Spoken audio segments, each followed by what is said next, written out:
Now, the two secret weapons that you need for your SEO success are basically on-page SEO, so to say changes on your websites. On-page SEO are things that you change in the structure of your website.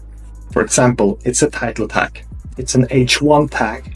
H1 is when you have, for example, a title on your blog. It's the top kind of title, and you can format it. And there is an H1 until H6. It just gives you a structure of like how important this sub headline is basically. And the H1 tag is the most important, so to say, and you should be placing your keyword in there.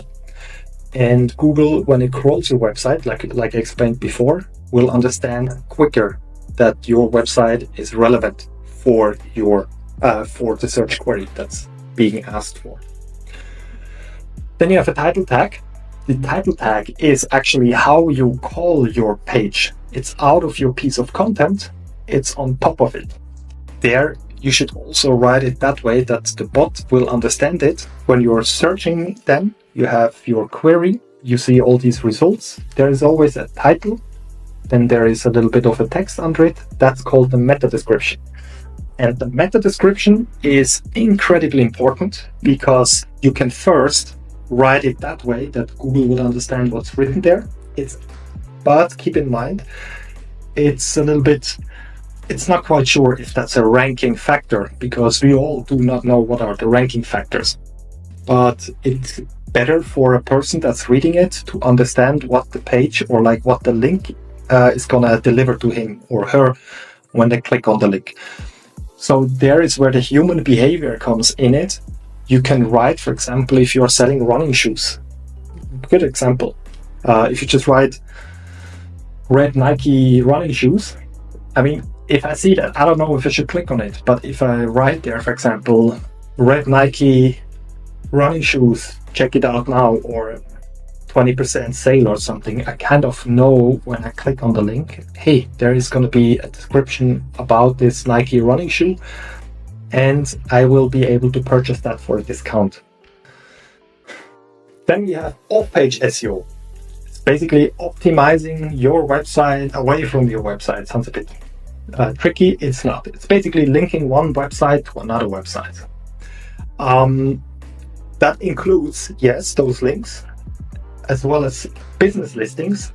These are, for example, if there are websites, I don't know where you're from, but like here in Austria, we have websites where you can basically find all businesses in there written down. And if your business appears in there, it creates also a link to your website. And the more of those you have, the better it is. Because again, our librarian will be spinning in the World Wide Web, and it will find your company popping up or being mentioned more and more and more. So for them, it sounds like, hey, your website is quite important, which will also support the ranking as well. Then, optimizing your social profile. And I recommend that because we will get into that later in the strategy. If you do Instagram as well, it makes sense to also create a kind of link that is pointing to your website. And the more of them you have, it will create a similar effect like those business listings. And on top of it, the backlinks I already mentioned before is linking a website between a website. They can be, for example, real life example, a business I work for had a person that actually appeared in a couple of articles about the kind of industry they are working in. And of course the company was mentioned in the article, but it was just text. So I wrote the company or the magazine that was publishing those articles, and I told them like, hey, I saw that you were writing an article and I saw that you're mentioning the company, but there is no link to this company. Please mark that word. Let's call it company XYZ. And while they are marking that on their website in the article, they can add a link that's pointing to the website. And that is actually the important part on which basically the search engines were found on back in the days when Google was invented, that out there, as many websites as possible should be interlinked with each other.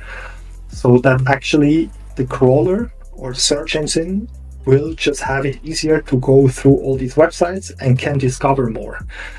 So now the question is, what website should you link, or what website should link or point to your website? That's a good question, and we will get there later.